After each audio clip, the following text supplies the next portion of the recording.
the physical koan. Like the dog that's on a clothesline in the backyard, we can run as far as the line runs and then we stop. Ultimately, we're limited by our own conceptualizations, and we don't even know it. So much of Dharma practice is a process of deconstruction, of undoing what we've done, rather than invoking anything new. Yet, according to the lamas, it's not like that we used to be clear-minded and have somehow since, fallen from that. That's a Christian concept of, like original sin, or if we go farther back, it's part of Platonism and elsewhere. So, but in Buddhism, like the lotus flower, we all start in the same mud and only gradually open up. And we do this by removing obscurations a little at a time, which reveal the true nature of our mind. So in a real sense, we do by undoing. And it's a real catch-22. If we had the awareness, if we were aware, we could see better how to remove our obscurations. And if we removed our obscurations, we would have greater and greater awareness. So the physical koan, so to speak, is how do we break this vicious cycle, which happens to be identical to what are called the cycles of samsara, this cyclic world of up and downs that we live in. They too go round and round and round until somehow we manage the escape velocity to pull free of our own fixations and stop orbiting them. So liberation is literally a two-step process. First, to whittle down our obscurations so that we can begin to see through them, to see beyond them, to get some transparency in them. And secondly, to begin to transfer our identity, what we identify with, from our current fixations to being free of them, which is a process of simply letting go and realizing the true nature of the mind. Allow that to arise and for us to be aware of it. So anyway, that's the goal. But how to get there is the problem, and it's one that each of us has to resolve. If we examine all of the many preliminary Dharma practices, and there are many, we find that they are all purification practices. Now, by purification, I don't mean burning at the stake or some other ascetic practice. In Dharma practice, to purify is to remove the obscurations from our mind's dirty glasses, so to speak, so that we can see clearly.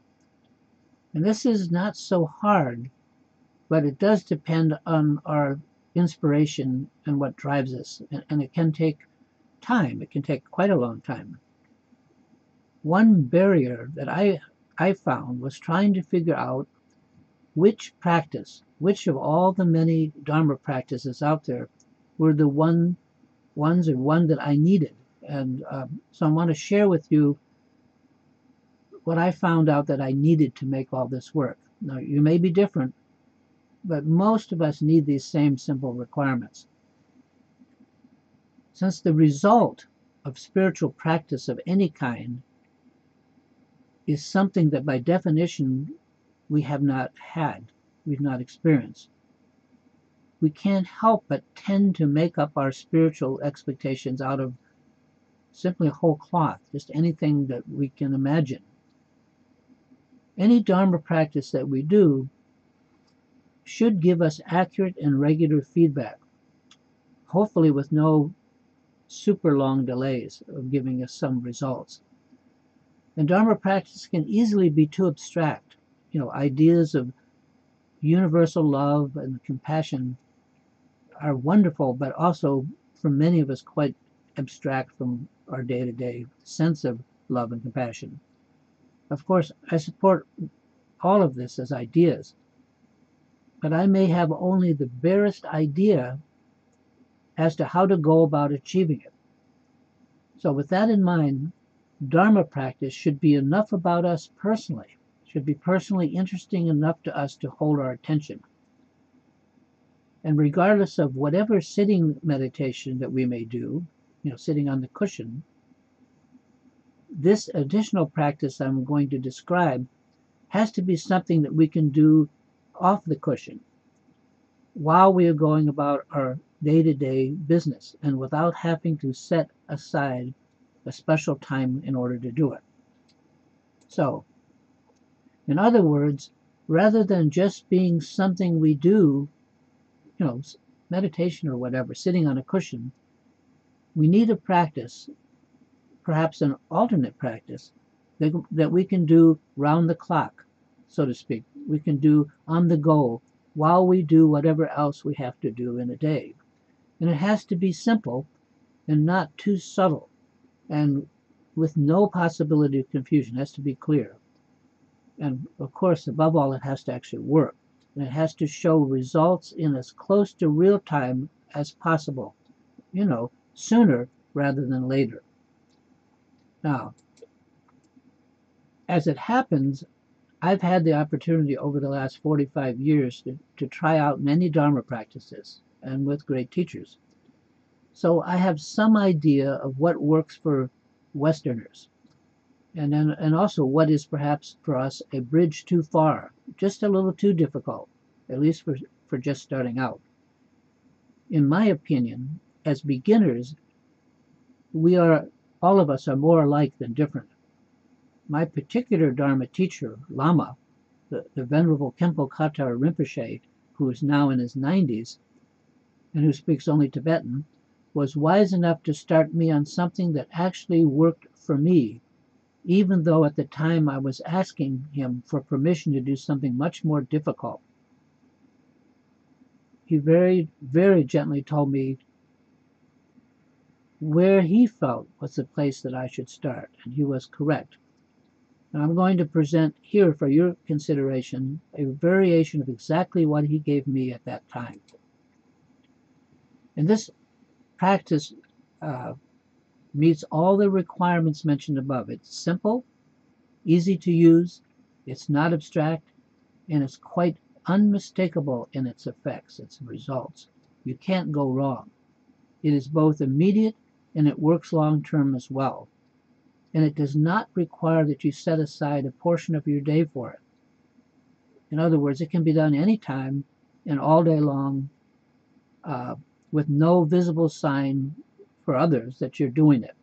It does not interfere with any other Dharma practice you're doing, and it can either be done as a main practice itself or as an alternate, off-the-cushion practice of its own. And perhaps best of all, it just works, and it's easy to monitor the results without having to have someone else tell us that how we're doing. We can see how we're doing. It's the most powerful, interactive, preliminary practice that I'm aware of. Now, this article is too long, so I will present the technique in another podcast, when we have enough room to actually stretch out. I suggest you wait for that or find it. But since I don't like cliffhangers, for those of you who have no time to wait, the technique is described in a free ebook at the end of this. At the end of this podcast, you'll have a link to dharmagrooves.com, and there will be free ebooks, and one of those books is one on Tonglen called The Alchemy of Reaction. So look for that. There's also on YouTube a video podcast with me speaking all this, just like here. It's called The Alchemy of Reaction. Find those. See if the technique works for you. It's so easy, but it's also so powerful, and it's all about working with ourselves, which is where we have to start.